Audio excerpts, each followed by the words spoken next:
check your health. Should I go to hospital? And if you want, I can help you apply. I know someone who can help you.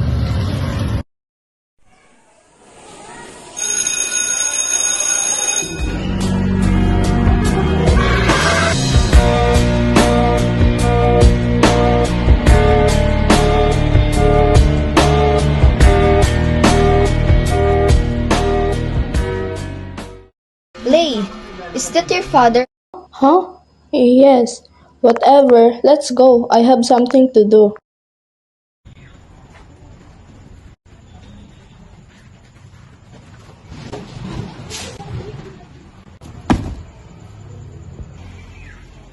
Dad, I did you make up new clothes. Could you buy those?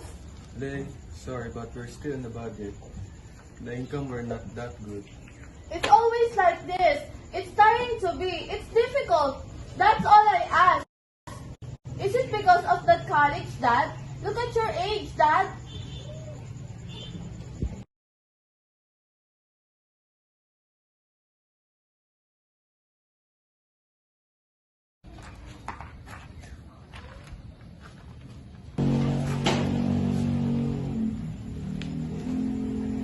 Hey, stay away from that boy.